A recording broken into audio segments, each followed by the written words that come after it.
Before everything else, I'd like to express my happiness that all of you have come here to this place and have come in the way that you have come, which means that you have come here in order to find and discover the highest thing which human beings can receive.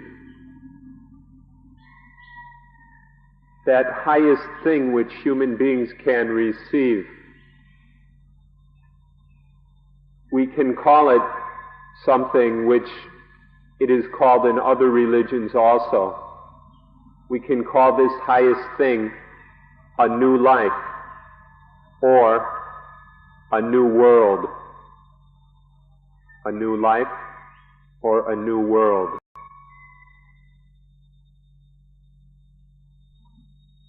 What is standard for most of us is just to allow life to go along in the old way, the old life, under the influence or under the power of things we call the kilesa, mental defilements, mental pollutions. So the old life just goes along under the influence of the kilesa, or the influence of the instincts.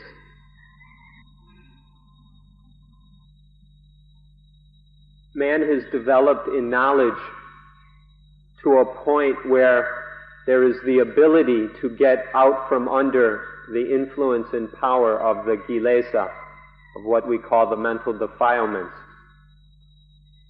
Before this knowledge was developed, all that man could do was go along under the power and influence of the kilesa.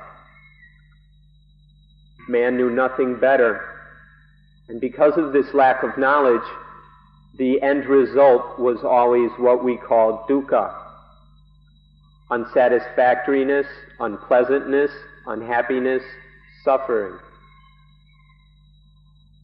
But now there is an ability to get out from under the weight and influence of the kilesa and out of dukkha. This kind of knowledge we call Buddhism. But let's be very careful about this word and not stick any preconceptions on it. The word Putta or Putto means the one who knows, the one who is awake, the one who has opened up to truth. This is not a specific individual. It is a quality or a virtue.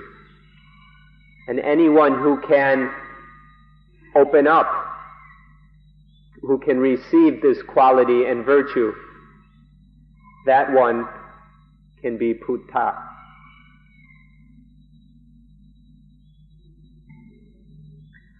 We often call this Buddhism, but there's a shorter word that we can use as well. This word is Dhamma. Dhamma means the truth or reality of nature. When we talk about the law of nature, or the truth of natural things, this isn't limited to any specific race, language group, ethnic group, or religion. Everyone who is born according to the law of nature must live according to this law of nature. And so when we're talking about Buddhism or Dhamma, it applies to all of us who must live under the rules laid down by the law of nature. An example of the universality of the law of nature is that for everyone, when we eat sugar, it is sweet. When we taste salt, it is salty. And when we taste vinegar, it is sour. It doesn't matter what country we are born in, whether we are male or female, what our religion is, or what language we speak. For everyone, salt is salty, sugar is sweet, and vinegar is sour. This is an example of the centralness and universality of the law of nature. Or we can take an example of something which man has produced. Modern medicines. Doesn't matter where we come from, or our language, our religion, our ethnic group, our education or class. When we take or use a modern medicine, whether it is an antibiotic, an antiseptic, or some anti-something else, it will have the same effects on all of us. So those were two examples of some things that are universal to all human beings. There's one other thing. In all the universe, there is something common to all humans. This is dukkha, unsatisfactoriness, unpleasantness, unhappiness, or suffering. And the total end of dukkha, the end of that unpleasantness, unsatisfactoriness, unhappiness, and suffering. This truth of dukkha and the end of dukkha is a reality for all human beings, regardless of religion, class, education, sex, or whatever. This Dhamma of dukkha and the end of dukkha is something universal. Please excuse us for using this word Dhamma, but we don't know what to translate it as.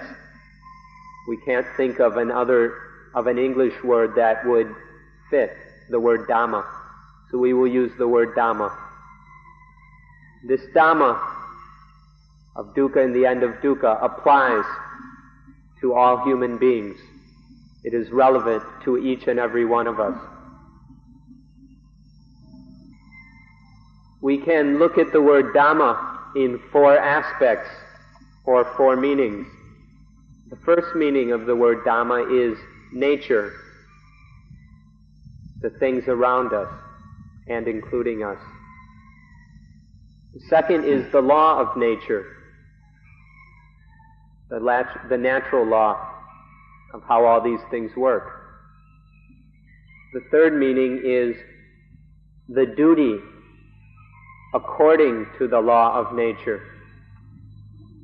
And the fourth is the results or fruit of doing that duty, of living that duty. So we can summarize these four meanings as that which we must know and practice according to the law of nature. Of those four meanings of Dhamma, the third is the most important. Duty is the most important meaning of the word Dhamma. This is something we have to know in order that we live correctly. If we live correctly, we will live free of dukkha. So we must know what this duty is, the duty according to the law of nature. If we wanted to have one definition of the word Dhamma that goes along with these four meanings, we could try the following. Dhamma is the system of practice that is correct and proper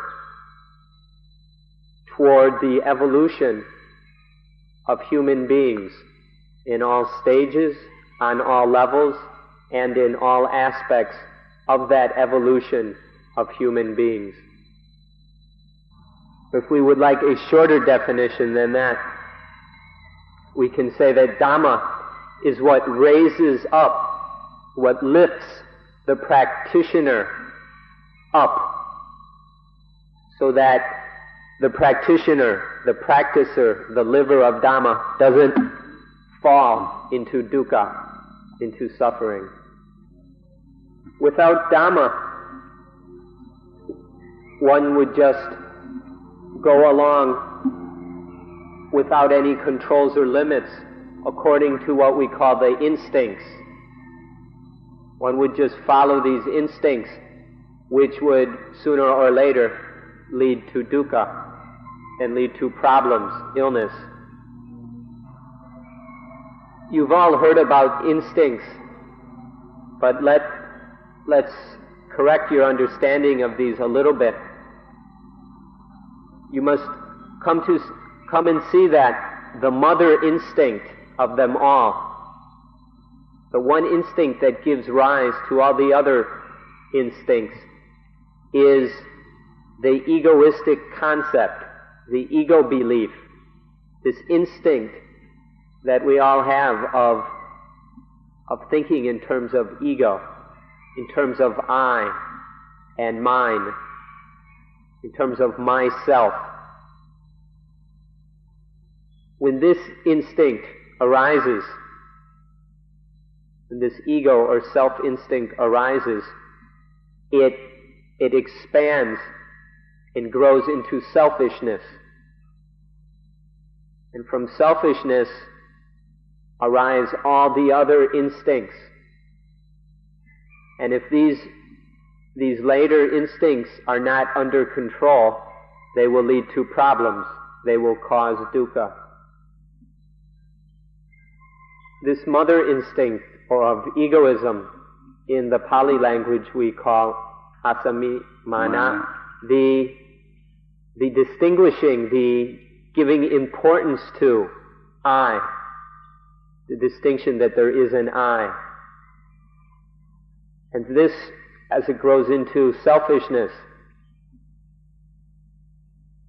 will start orientating the I towards behavior that is seeking one's own benefit, regardless of what is harmful or beneficial for others.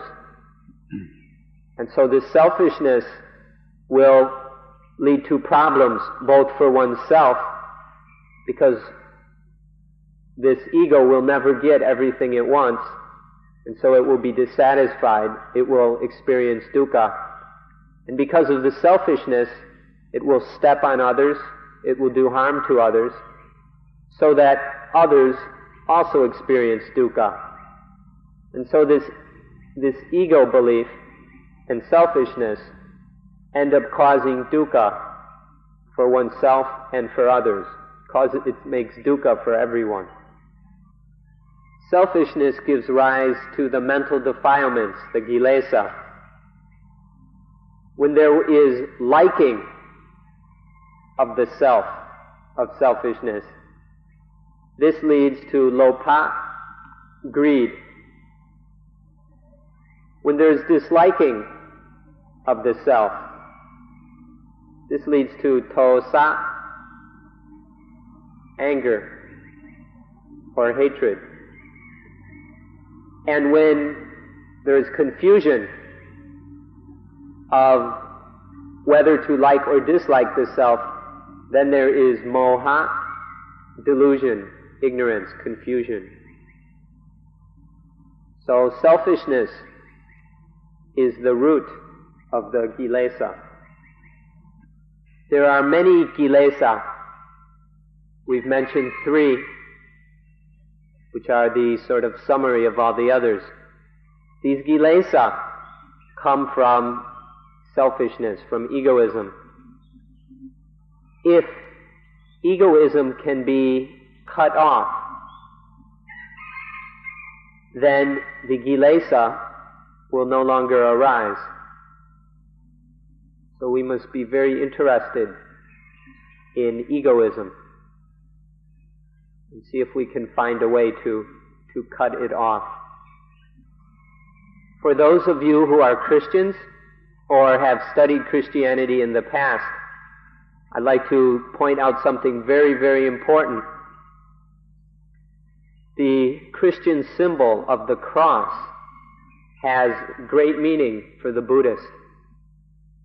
The cross has an upright, which is the I, egoism. And the cross piece on the cross is the cutting out, the cutting of the I, of egoism. This has tremendous meaning for the Buddhist. The Christian cross is something very useful for reflecting on in the practice of the cutting of egoism. This mother instinct of egoism, of athamimana or atta, this egoistic belief gives rise to other instincts, such as when there is egoism, this ego wants to continue. So there's the survival instinct. And to do that, there needs to be food. So there's the instinct of searching for food. And there is the fighting instinct when this ego is threatened. Or when it's unable to fight, then there is the flight instinct, the instinct to run away. And there are many other instincts which arise out of the egoism instinct, such as boasting about oneself and things like this. We can call these the instincts, or we can call them kilesa. We have to see that these things are the most important things to us because they cause our problem of dukkha. And for this reason, we must learn how to deal with them, how to limit them, how to cut them off. If you examine these instincts, you'll see that they are something that we cannot stop. We can't just abandon the instincts because the instincts are what keep us alive.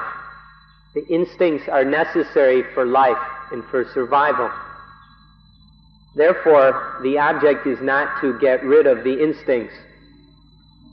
But if we continue to examine these things, we'll see that when they are out of control, when there are no limitations on the instincts, then they lead to selfishness and all the problems that arise from selfishness, which are the kilesa. So the instincts which are out of control become kilesa. But we can also see that these instincts can be put under control. They can function within limits so that they are not excessive or too much. And when the instincts are within reasonable limits, then they become poti.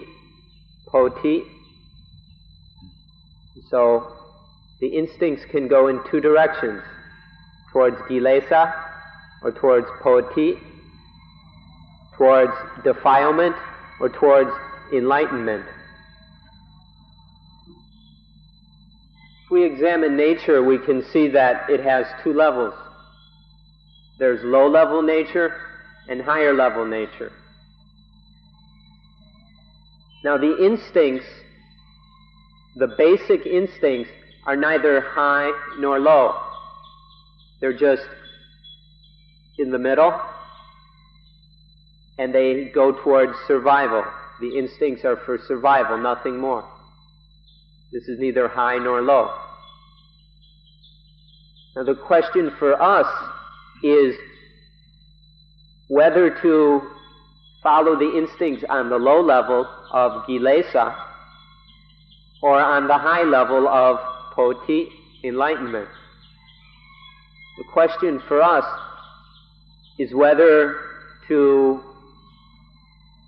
pursue the low level, which takes us to dukkha, to despair, anguish, fear, worry, lamentation, grief, and things like this, or on the high level, of poti, which is the end of dukkha, freedom from dukkha. This is why we need to be interested in the Dhamma, because the Dhamma is what is happening with all this. The Dhamma is the way of practice that enables us to pursue the high level of nature rather than the low level, and by doing so, to be free of dukkha. Right now we'll have to take a little time to see how the instincts cause the kilesa. So we'll look at when an infant is born from his mother's womb or her mother's womb and enters the world. At that time, the infant only has instincts for survival. But once it is in the world, it comes into contact with various things, such as food, or things that entertain it, or coddle it, or take care of it.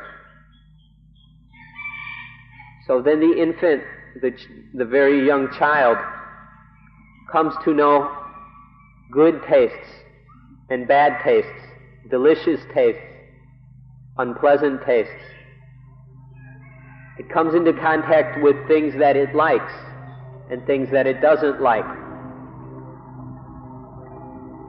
And these develop tendencies to love and to hate, to like and to dislike. And these tendencies are the kilesa. At first, the child was born with only basic, fundamental instincts for survival. But through contact with the world, ignorance develops, and this ignorance is the tendency to like and to dislike.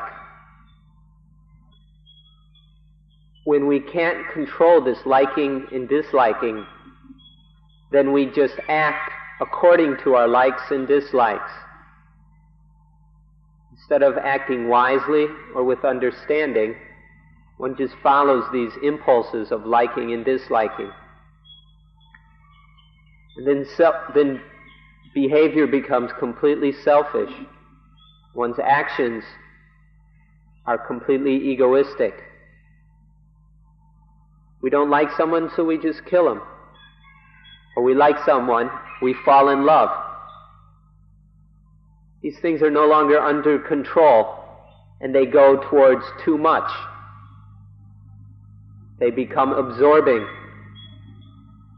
and go beyond reasonable limitations. And so selfishness gives rise to a world in which there are people hoarding wealth while many people are starving, or people who are just chasing after their sensual pleasures of sex, food, clothing, holiday vacations, and things like this. There's competition, there's fighting, violence, both in the level of families or in communities, and very obviously on the world scene. So all this selfishness, all this liking and disliking out of control gives rise to a multitude of problems, which we can see on a global, on a national, and even in the small social scale of our families or circle of friends. But most of all, we can see the problems it causes within our own mind. How the liking and disliking, this tendency to always judge something in a selfish, egoistic way, we can see how it disturbs the mind, how it's constantly interfering with peace, with coolness and calmness. We can come to see that there can never be happiness while there is this egoistic, selfish tendency to like things and dislike things. We read the newspapers and we can see the terrible extremes that develop out of this tendency to like and dislike. But if we examine within ourselves, we can see the constant annoyance and disturbance that this causes within ourselves. Just let us emphasize once more that all the crises in the world at this time have been caused by our inability to control the instincts.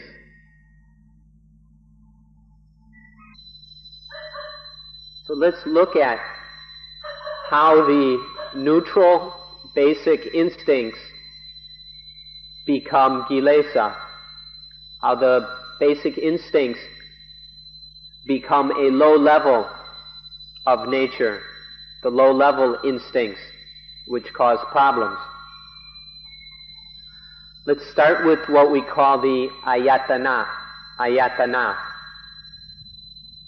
There are internal ayatana, or internal sense organs. The eyes, the ears, the nose, tongue, the body, and the mind. There are 6 internal ayatana, or sense organs. There are 6 external sense objects, the external ayatana. Sights, sounds, smells or odors, tastes, bodily sensations, and thoughts or mental objects. So there are 6 internal sense organs and 6 external sense objects. These form 6 pairs of ayatana: the eyes and sights, the ears and sounds, the nose and smells, the tongue and tastes, the body and physical sensations, and the mind and mental objects. Now there are these 6 pairs. Let's take the first pair, the eye and forms or sights, things that can be seen, visual objects. Let's take this first pair and look at it. When there is the eyes and there is an object of sight, there arises seeing. When eye consciousness arises with this pair of internal sense organ and external sense object. So there's the pair coming together, and eye consciousness, seeing, arises. When these 3 meet, we call this phassa, contact. This moment of contact is very, very important, because if at the moment of contact there is mindfulness and wisdom, things will go okay. But if at that meeting of sense object, sense organ, and sense consciousness, at that moment of seeing, at that contact, if there is stupidity, foolishness, ignorance, then there will be problems. So let's watch what happens when there is phassa, or contact, which is stupid. If there is stupid or foolish contact, there will be a mental reaction towards that contact of either liking, disliking, or confusion of whether to like it or dislike it. We call this Vedana, which is often translated feeling. There are three kinds of Vedana: liking, disliking, and not knowing whether to like or dislike. From these Vedana will arise desire, Tanha. In Pali, we use the word Tanha. If we like the thing, if there's this pleasant mental reaction of liking the sense contact, then there will be desire for that thing, for trying to get. Or, if there is disliking, then the desire to get rid of will arise.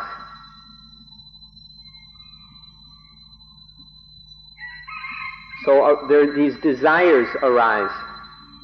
And once desire arises,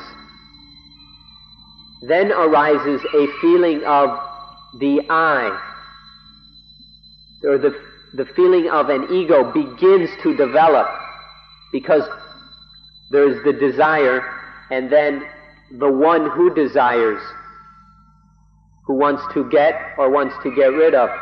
This begins to develop and then becomes the full-born ego. The ego is born. And once there's this ego, it starts laying claim to everything in the world, saying, oh, this is me, that's mine. Starts claiming everything. When there's this big fat ego claiming things as me or as mine, then this ego is ripe for dukkha. And this ego will experience problems all the time. So this is how the basic neutral instincts drop down onto a low level, the level of the mental defilements. We need to understand this if we are to have any hope of freeing ourselves from this cycle, from this habit of desiring, of egoism. So this is how egoism arises, and we need to understand that arising. We have to see the problems that it causes.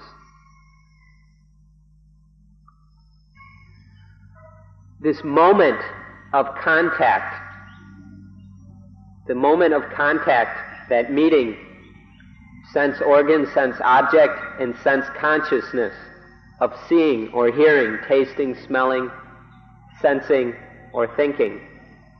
This moment of contact is the most important moment. If we are training in mental development, if we are practicing vipassana, insight meditation, if we are practicing vipassana, insight, if there is bhavana, mental development, if we are training these things, developing them, then at that moment of contact, there can be four things: sati, sampajanya, samadhi, and panya. If at the moment of contact, sati is present, if it's quick enough to govern, to oversee this contact, then sati draws on panya, wisdom, the knowledge and insight which has been developed through vipassana, through meditation practice. Sati brings this wisdom to the contact, and then that contact is governed by wisdom. It is not stupid. It is wise. And so there is wise contact. This wisdom, which is in the action of governing the contact, we call sampajanya, wisdom in action. Wisdom is an incredibly large thing. It is stored up throughout our lives. But sampajanya, wisdom in action, is the specific knowledge necessary to deal with a specific contact. So sampajanya is much more limited.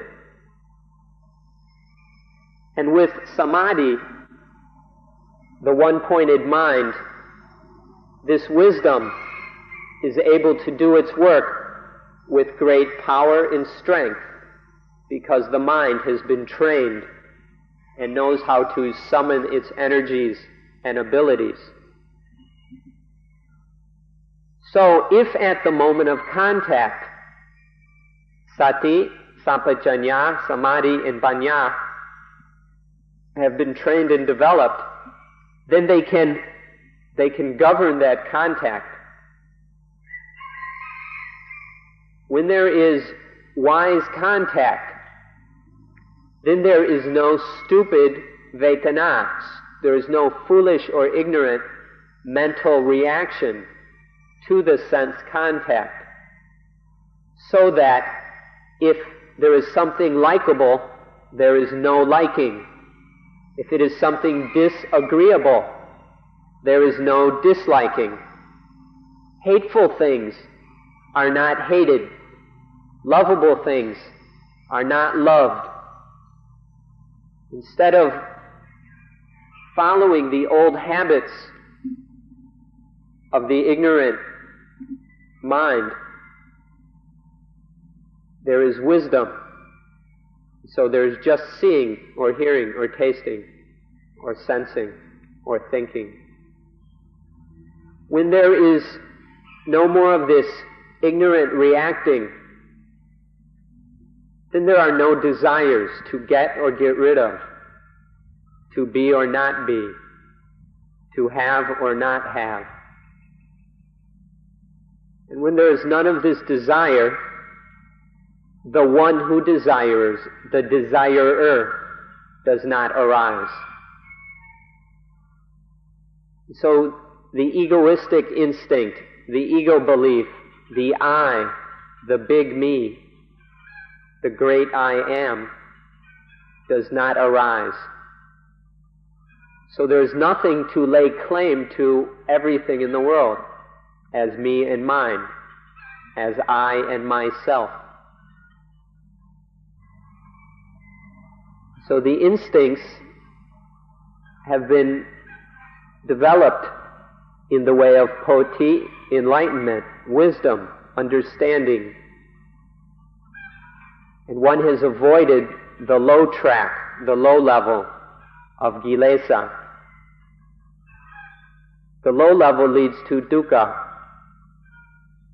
but the level of poti, of enlightenment, where sati and wisdom govern the moment of contact, this is freedom from dukkha. When there is contact, sense contact, one knows what to do. The right thing is done in regards to that sense contact. And then there is no dukkha, no problems. What we were just talking about was one example of what happens when the eye sees something, or the other kinds of sense experience. It's a description to help you know where to study in your own meditation practice. So you can do that and see for yourself how it works. In summary, we've explained how the neutral instincts can get derailed into the lower level of kilesa. and thereby lead to dukkha. Where the instincts are allowed to get out of control and grow into desire and attachment, into egoistic attachment. When there's the ego, or the self, or the soul, this is called the old life. It's the heavy life. Because when we must walk around carrying along this ego, we find out it's a very heavy thing. It's like a big rock, one of these boulders on our back. The self, or the soul, is a very heavy burden, constantly weighs us down and tires us.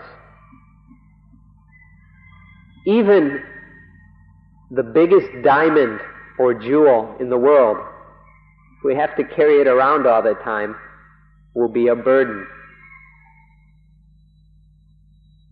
So this attachment, this identification to things as I, is a heavy burden which weighs us down and causes dukkha. This is the old life. But when the instincts are developed in the way of mindfulness and wisdom, then life is much lighter. Instead of carrying around these burdens, these heavy weights, we put them down. Life is lighter, freer, more peaceful, more skillful. Because life where there is no ego, where there are no desires growing out of the sense contacts, and then no egoistic beliefs, no attachments growing out of the desires, then there is no ego, no self, no soul to burden life. The mind doesn't have this heavy weight. The mind is free, peaceful, light, very skillful. The mind can act much more skillfully when it doesn't have this burden. This is new life. Old life is burdened and heavy with the self, with attachment. New life is free, light, skillful, wise.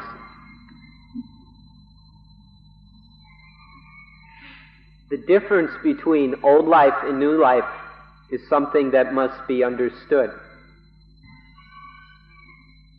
Now,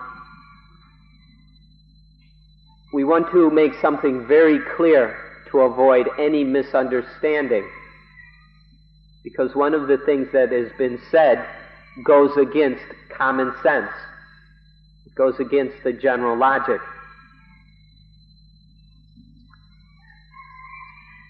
The way we described it,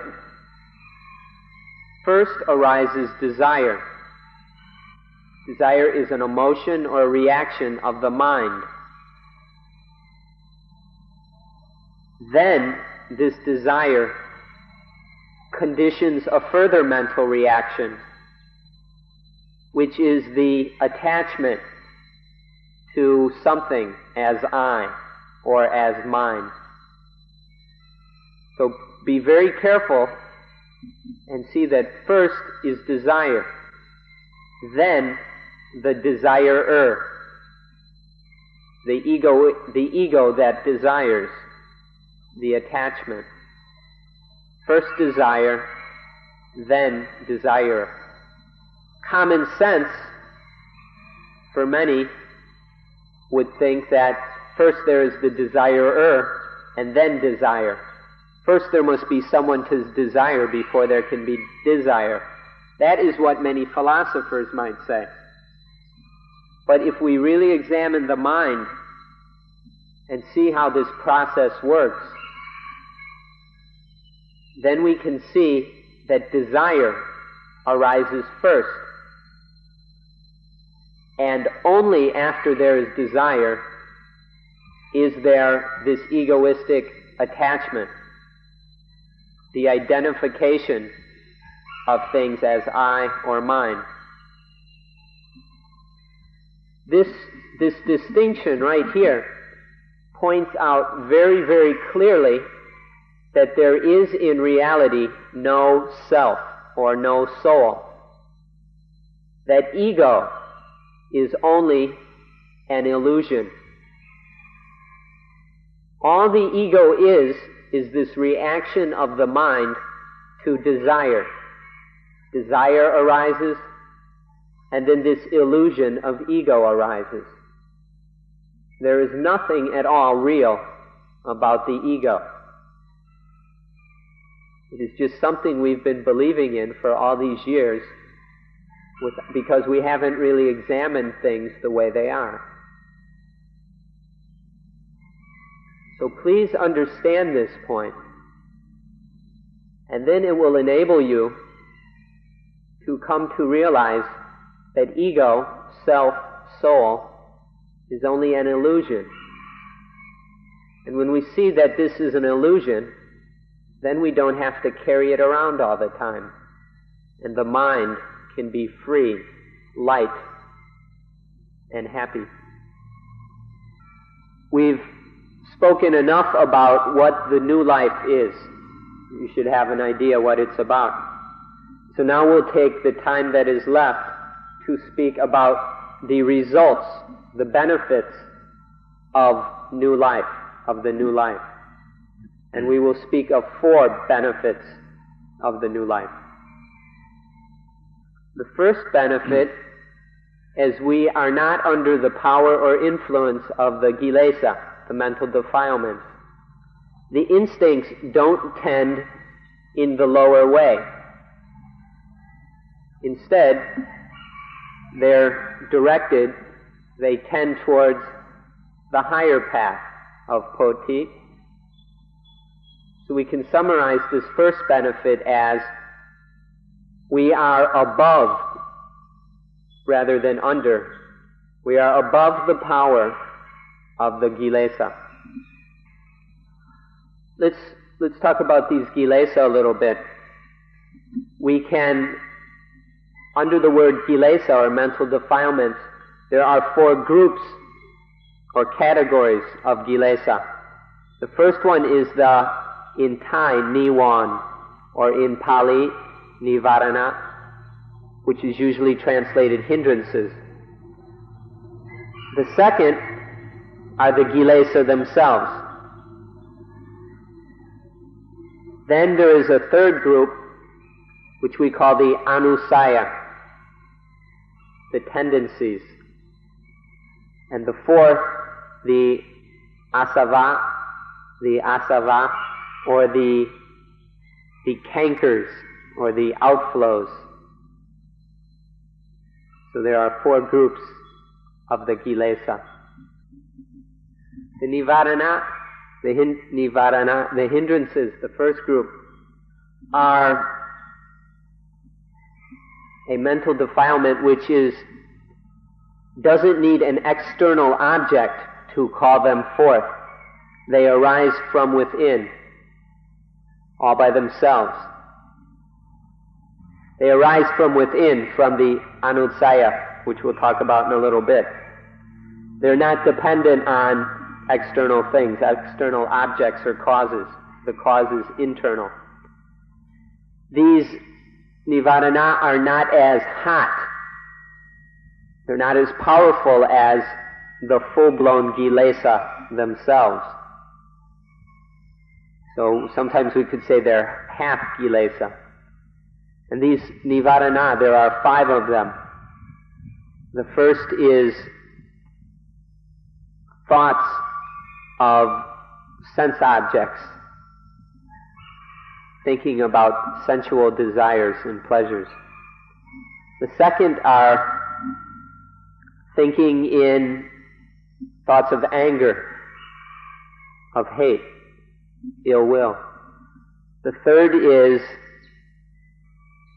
a dullness of mind, lack of mental energy. The fourth is mental agitation, too much energy. And the last one is mental uncertainty or doubt. These 5 nivarana disturb and annoy the mind a great deal. If you, by keeping an eye on your own mind, you'll begin to see what a annoyance these things are. It's very important to come to know these nivarana because they're present all the time, every day in each of us. They're not these big crises which only come now and again in our lives.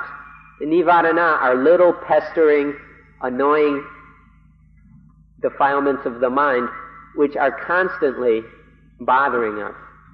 Not all the time, but much of the time. So we need to see these things. If we don't have any understanding or realization of the nivarana, it's ridiculous to come here and practice vipassana. It's like going to the doctor when you don't know what's wrong with you. Or you don't even know if there's anything wrong. As far as you can tell, there's nothing wrong, but you go to the doctor anyway. You don't know why. You just go. You waste your time, you waste your money, you waste the doctor's time.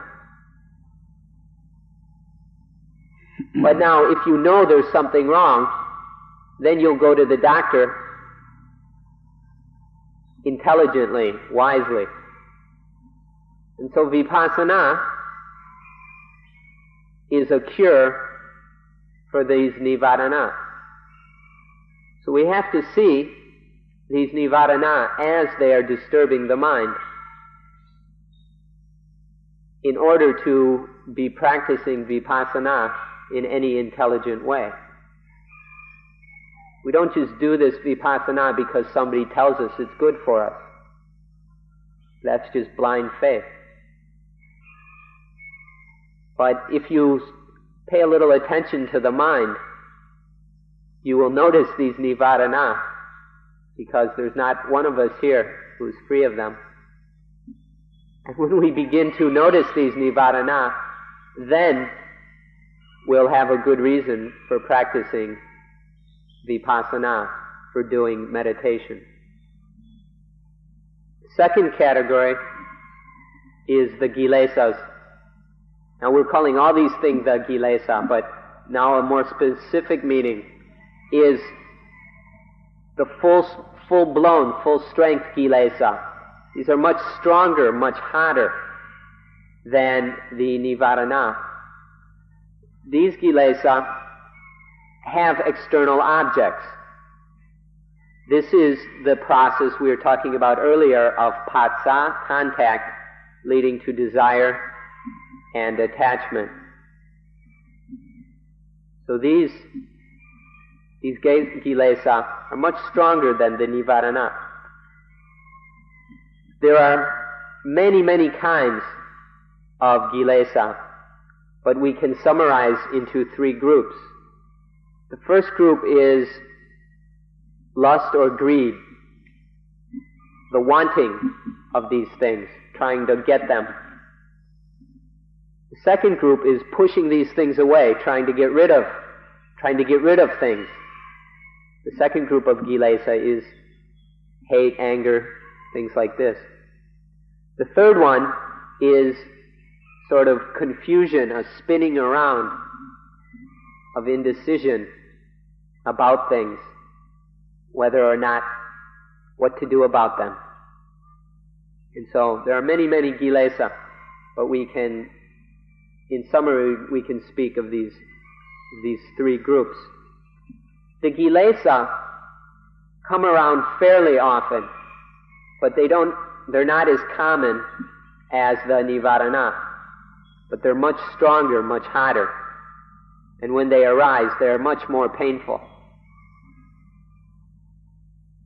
They happen, but not as often as the Nivarana. If one is free of these kilesa, you can call that a new life. The third category is the anutsaya. Whenever a kilesa occurs, it leaves a little deposit.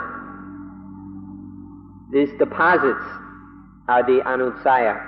For example, when the kilesa of greed arises, it leaves a little bit behind. It leaves a familiarity with greed or with lust. It leaves a tendency to lust or to greed behind. Or when there is anger, a little deposit, a little bit of anger is built up. Or a tendency towards delusion or ignorance. So as the kilesa arise, they leave behind familiarity with the kilesa, tendencies towards the kilesa, and these build up within the sandan, which is somewhere deep in the mind, but I can't tell you where.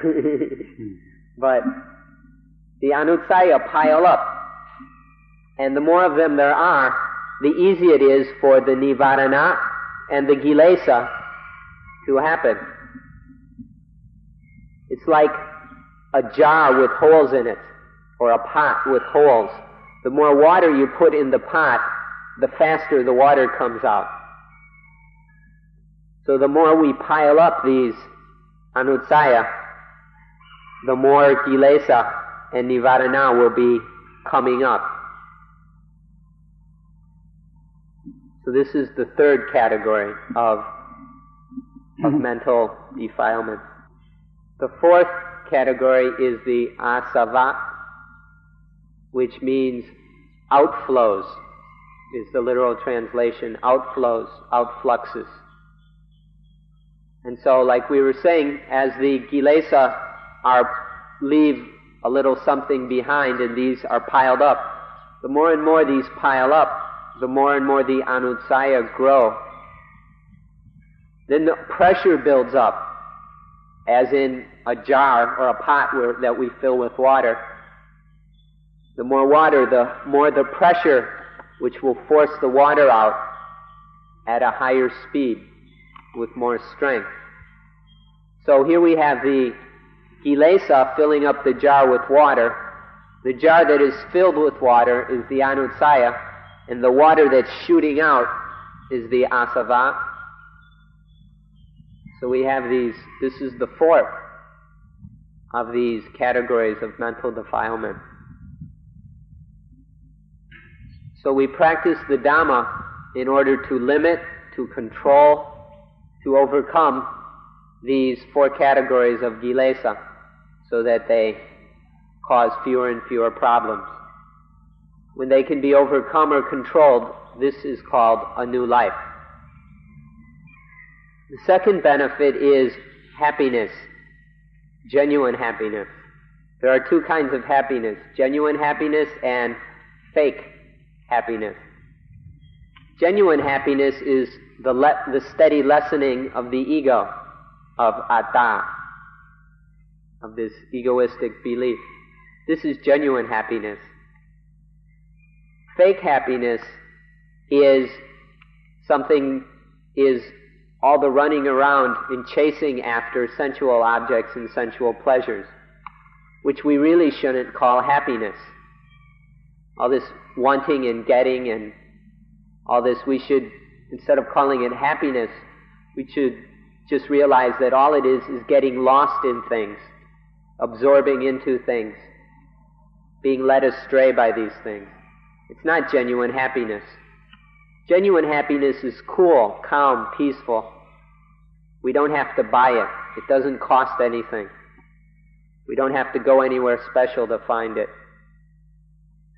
Whereas this fake happiness is hot, it's disturbing, it's confusing, it's difficult, and it's often expensive and dangerous and causes further problems. So the second benefit of practicing the Dhamma is genuine happiness. This is a new life. We can summarize this in saying genuine happiness doesn't cost any money. It doesn't depend on money. And so we've got money left over. Whereas fake happiness, no matter how much we spend, it's never enough. The third benefit is that we are ready. We are fit and proper to perform our duty. The mind has been trained and developed so that it is able to do its duty, to do the work that needs to be done. And this work, it doesn't matter whether this is the work of a layman, of a banker, a farmer, a policeman, a merchant, a tourist, or the work of someone who is ordained, a priest or a monk or a nun. This third benefit is that there will be, first, ability to do one's duty. Second, skillfulness in doing that duty. And third, appropriateness towards that duty. The fourth benefit, and the last one, is that it is appropriate for us to socialize with others, or for others to socialize with us. When there is very little or no selfishness, no egoism, it is very easy to meet and mix with other people in a harmonious and friendly way. So, the fourth benefit is the ability, and not only the ability, but the appropriateness, the desirability that one socializes or mixes with other beings. So finally, we can summarize all this by saying that a new life is when one is no longer under the influence and power of the kilesa, or the instincts. When there is genuine happiness that comes from the steady lessening of the ego. When one is fit, able, and skillful in doing one's duty, doing the duty that needs to be done. And when one is fit and proper for being a friend, a companion, an aid, a helper for all other beings. These are the four benefits of a new life. So, we invite you all to be interested in Dhamma, to practice Dhamma, to clean up this mess of egoism, to slowly wash it away. This is what Vipassana is about. The cleaning up, the washing away of ego. So then we can all come to an understanding and agreement and promise each other that each of us will work at understanding and practicing Dhamma, at dealing with this problem of ego, that we will develop ourselves in this way. We will each do this work and duty that each of us has to do. And we can have this agreement amongst ourselves so that each of us in this group knows that the others are working in this way. And so we can each get along with the work that needs to be done, and we don't have to be worried about the others. And so we can all do our duties. We hope that everyone will meet and find a new life. And on this note, we request that today's meeting be closed. Thank you.